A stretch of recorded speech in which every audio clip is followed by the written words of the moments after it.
Eh bien bonjour à tous les amis, écoutez, on se retrouve pour une vidéo spéciale. Aujourd'hui on parlera pas de foot, on parlera pas du PSG, on va parler de l'actualité. Alors oui, je m'étais promis de ne plus faire de vidéos sur l'actualité puisque malheureusement mes vidéos sur les émeutes, j'avais pris une rafale d'insultes, etc. par des gens mal intentionnés, mais c'est le reflet de notre société. Quand t'es pas d'accord avec quelqu'un, c'est l'insulte, etc., etc. Ça reflète notre société, hein, d'accord? Mais là, avec ce qui s'est passé vendredi dernier avec la mort de ce professeur devant le collège, tué par un monstre, un sauvage, en tant que Français et musulman, d'accord, Français musulman, puisque moi je me ne renie pas, je suis Français et fier d'être Français, d'accord, c'est trop important pour moi d'en parler, d'accord, c'est trop important pour moi d'en parler. Ce qui s'est passé, les amis, c'est abominable, c'est immonde, c'est atroce, et d'ailleurs, Dieu merci, que ce monstre a été abattu par les forces de l'ordre, ça évitera qu'un tel monstre aille en prison, logé, nourri, blanchi par nos impôts, d'accord. Ce qui s'est passé, c'est terrible, c'est terrible. Vous savez les amis, on vit déjà une période très compliquée avec le Covid-19, crise sanitaire, crise financière aussi, parce que beaucoup d'entreprises, etc., même dans le football, beaucoup ont perdu de l'argent, les clubs perdent de l'argent, les entreprises perdent de l'argent. La vie, c'est déjà pas facile. Hein, une vie, hein, c'est pas facile une vie. D'accord? Et il se passe encore des choses comme ça. Et moi, je me dis, les amis, on est dans un pays où on a la chance d'avoir des hôpitaux publics, d'avoir les aides au logement, d'avoir toutes les aides sociales qu'il y a en France, la médecine qu'il y a en France, tout ce qu'il y a en France, un pays très développé, un pays où il y a plusieurs cultures, il y a toutes les ethnies du monde, il y a toutes les religions du monde, il y a toutes les couleurs de peau différentes, il y a tout en France. Tout. La France est un pays laïque et multiculturel. Et ça, il faut beaucoup se mettre dans la tête. Que ça soit les extrémistes d'extrême droite ou les musulmans ou quoi que ce soit, tout le monde doit comprendre ça. Tout le monde doit comprendre ça. La France est un pays laïque et multiculturel. D'accord? Parce que, vous savez, l'extrémisme, c'est pas que dans les religions, c'est aussi dans la politique, c'est aussi dans beaucoup de choses. Dans tous les courants de pensée, il y a de l'extrémisme.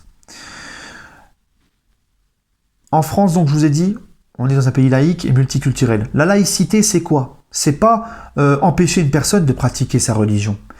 C'est, l'État ne se revendique d'aucune religion, mais il te donne la liberté du culte. C'est-à-dire le prêtre est libre d'aller à l'église, de porter sa soutane, le catholique est libre de faire sa prière, d'aller à l'église, le juif est libre d'aller à la synagogue, de porter la kippa, le musulman est libre d'aller à la mosquée, la femme de porter le voile, etc. etc. C'est ça la laïcité. Le bouddhiste est libre de porter le vêtement du bouddhiste et d'aller prier au temple, etc. C'est ça la laïcité. Tant que tu respectes les lois de ton pays, et que tu respectes les gens, il n'y a pas de souci. Voilà. Vous savez les amis, moi je suis musulman, je me suis converti à l'âge de 15 ans, contrairement à ce que beaucoup peuvent croire, parce que ça c'est souvent l'argument qu'on me dit, hein. Ah, tu t'es converti pour la mode, ah, tu t'es converti pour une femme. Non, je me suis converti à l'âge de 15 ans, j'ai connu l'islam au Maroc, j'ai toujours été très croyant, j'étais catholique avant, par conviction. Voilà, j'ai connu l'islam au Maroc, puisque j'allais chaque année au Maroc, puisque mon père est marié avec une Marocaine, j'ai grandi avec mon père et sa femme, d'accord. C'est au Maroc que j'ai connu l'islam. L'islam m'a beaucoup apporté, positivement bien sûr, dans ma vie. Et vous me connaissez très bien, vous connaissez comment je suis. Vous avez vu mes vidéos sur les émeutes où j'appelais à la paix, au respect et tout. Si l'islam serait vraiment une religion de terreur, de meurtre, de méchanceté, de tout ça, d'injustice et tout, croyez-moi que j'y serais jamais converti à l'islam. Hein? Donc mon message du jour, c'est d'abord respect. Le respect, les amis. Respectez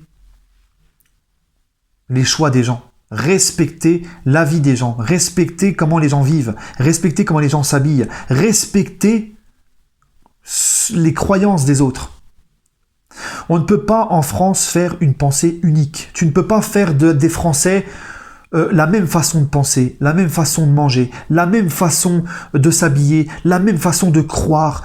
Tu ne peux pas, c'est impossible. Sinon c'est une dictature. Si tu veux imposer qu'un seul style de vie, une seule pensée, c'est une dictature. Ce n'est pas ça. Liberté, ce n'est pas ça.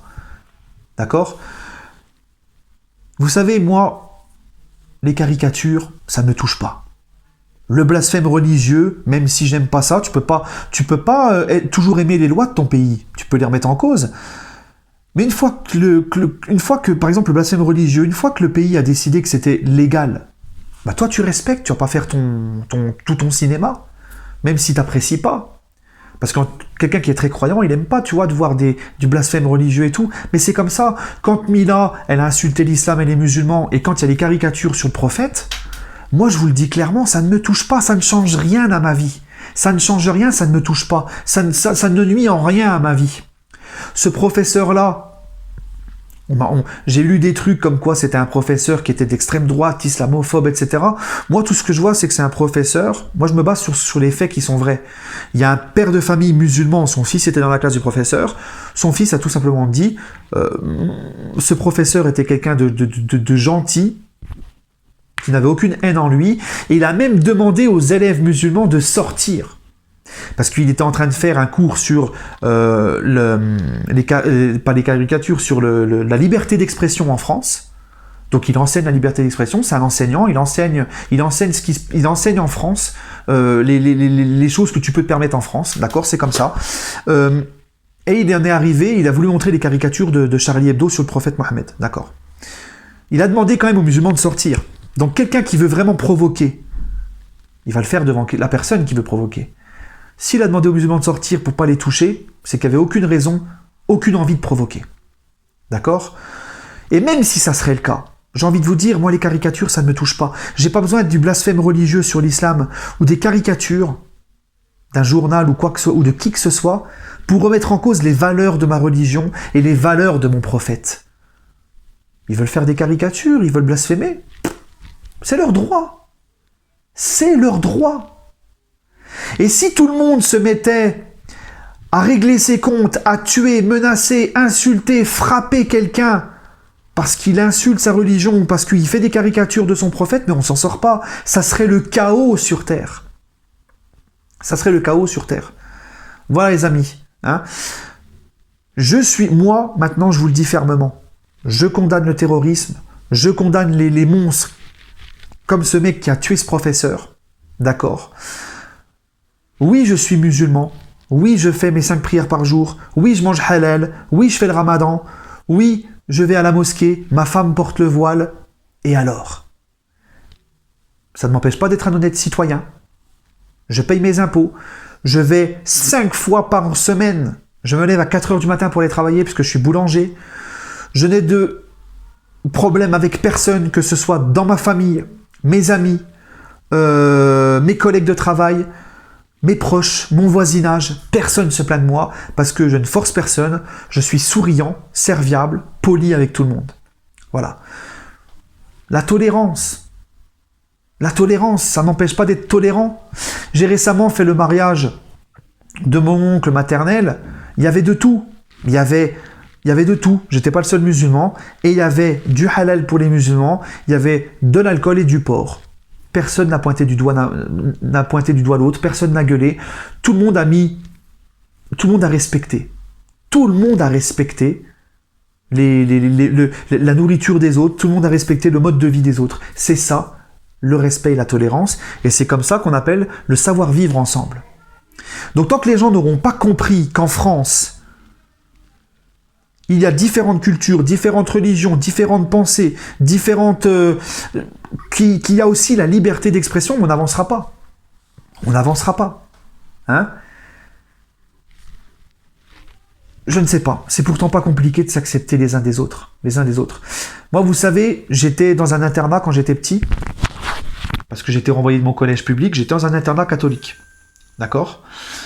Il y avait tous les trimestres, il y avait un prêtre qui venait pour confesser les enfants qui le souhaitaient, les élèves qui le souhaitaient. Il y avait de tout dans ce collège. Il y avait les musulmans, il y avait les catholiques, il y avait les athées, il y avait même des juifs. Hein. J'en connaissais un particulièrement qui était dans ma classe. Personne pointait du doigt personne. On était comme une famille parce qu'en fait on se voyait toute la semaine, on se voyait plus que nos propres parents parce qu'on dormait tous là-bas la semaine. On voyait nos parents que le week-end. On était comme de la même famille. Et personne disait « Ah la honte, toi tu vas te confesser. Ah la honte, toi tu vas pas. Ah la honte, toi t'es un catholique. Ah la honte, toi t'es un juif. Ah la honte, toi t'es un musulman. Ah la honte, toi tu crois pas en Dieu. » Mais on s'en foutait de tout ça. On était juste des amis, tous ensemble dans la même école, et on se respectait. Maintenant, on vit dans une société où tout le monde se regarde. Toi, le musulman, toi, t'es noir, toi, t'es blanc, toi, t'es arabe, toi, t'es chinois, toi, t'es bouddhiste, toi, t'es athée, toi... Mais les gars, mais dans un pays comme la France, surtout dans un pays comme la France, si t'es comme ça, mais t'avanceras pas. Je vois les médias, les gars, et ça aussi, c'est un message que je veux vous faire passer. Faites très attention. La manipulation des médias, des politiques, et aussi de beaucoup de personnes dans les médias d'extrême droite, hein, les Zemmour, les Golnadel, tous ces gens-là sont très dangereux. Quand je vois ces gens-là comme Golnadel qui dit « Il faut venger la mort du professeur », c'est la seule façon de lui rendre hommage. Quand je vois Zemmour qui te dit qu'un daéchien, c'est un simple musulman qui applique sa religion. Quand je vois Marine Le Pen qui dit « Français, réveillez-vous, levez-vous » pour chasser l'islamisme de France. Mais tout ça, c'est très dangereux. Pourquoi ? Maintenant, je pose la question à un Français. Comment allez-vous faire la différence entre un terroriste, un musulman terroriste, et un musulman qui est tranquille, sans histoire, et qui n'adhère pas à ces idées-là? Il faut savoir une chose, les amis. C'est, vous savez, dans le Bataclan, lors des attentats, il y a eu des musulmans qui ont été victimes de ça. En Irak, en Syrie, en Libye, les premières victimes de la folie des Daéchiens, ce sont les musulmans eux-mêmes. D'accord ? Donc, tout ce qui va en découler de ces propos-là, de ces gens-là qui disent aux Français « Levez-vous, il faut venger et tout », eh ben c'est que les mecs qui vont pas réfléchir, ils vont sortir dehors, ils vont s'en prendre à la première voilée qu'ils vont voir, ils vont s'en prendre au premier musulman qu'ils vont voir, au premier mec qui va sortir de la mosquée, ça va aller attaquer carrément les mosquées, etc., etc. Et on n'en finit pas. Voilà. Et c'est des musulmans comme moi, tranquilles, qui n'ont rien à voir, qui peuvent être attaqués. Et on ne répond pas à la haine par la haine. D'accord ? Et je pense pas que ce professeur-là voudrait voir ça. Là, tout ce qu'on risque, c'est que ça s'accumule, que ça pète. Hein ? Ne rentrez pas dans le jeu des médias. Dialoguez. Les non-musulmans, dialoguez. Essayez de parler avec les musulmans, de comprendre c'est quoi vraiment l'islam. Essayez de dialoguer. Et vous, les musulmans, mes frères et sœurs, dialoguez avec les gens. Respectez les gens, dialoguez avec les gens, expliquez-leur, d'accord ? Et n'hésitez pas, si vous voyez parmi les musulmans, même si c'est dans votre famille, un mec qui a les idées comme les Daéchiens, qui commence à revendiquer des idées comme ça, n'hésitez pas à les balancer aux autorités, c'est très important. Notre rôle à nous, puisque je vous le dis, même moi en tant que musulman, je suis incapable de sortir, d'aller à la mosquée et de te dire lequel a des idées de terrorisme. Parce que vous savez, le terroriste, c'est pas seulement le barbu. T'as des terroristes qui sont en costard cravate rasés, qui sont dissimulés, tu le sais même pas, qui ont les idées comme Daesh. D'accord ? Donc en fait, tu peux pas savoir qui est quoi. Mais notre travail, c'est de mettre en garde les musulmans qui ne connaissent pas grand-chose à leur religion, d'accord ? Mettre en garde les musulmans sur les gens qui ont des idées comme les terroristes, et si tu en entends te parler de ça, qui partagent les mêmes idées, tu les balances aux autorités. Tout simplement. Et vous savez, les amis, encore une fois, faites très attention à la manipulation des médias qui veulent faire l'amalgame, qui veulent chauffer la tête des gens. Vous savez, le gouvernement, ça les arrange tout ça. Pourquoi je dis ça ? J'ai pas peur de le dire. Le gouvernement, ça les arrange. Ça leur permet de parler que de l'islam, l'islamisme, les musulmans, de tout ça, plutôt que de parler du Covid, plutôt que de parler du couvre-feu qui fait grincer des dents, plutôt que de parler des vrais problèmes de la France, les retraites, le chômage. Finalement, tous ces hypocrites-là, ça les arrange. Marine Le Pen, par exemple, qui fait l'indignée. Mais moi aussi, j'appelle ça de la belle hypocrisie, parce que Marine Le Pen, ça fait la promo de sa politique, ça fait de la pub pour son parti, ça lui donne des voix. Elle se frotte les mains quand elle voit ça. Hein ? Donc attention les amis, attention à la manipulation. Respectez les autres, que peu importe ce que vous êtes, respectez la façon de vivre des gens, respectez la religion des gens. Essayez, ouvrez-vous aux gens, moi je sais pas.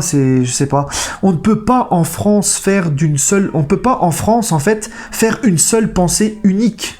D'accord? On ne peut pas en France faire que des... on ne peut pas être tous pareils, penser pareil, manger pareil, se doucher pareil, s'habiller pareil, croire pareil. C'est impossible. Tu ne pourras pas. Sinon, c'est une dictature. Si tu veux instaurer qu'un seul mode de vie, c'est une dictature. Si tu veux instaurer qu'une seule mode de pensée, c'est une dictature.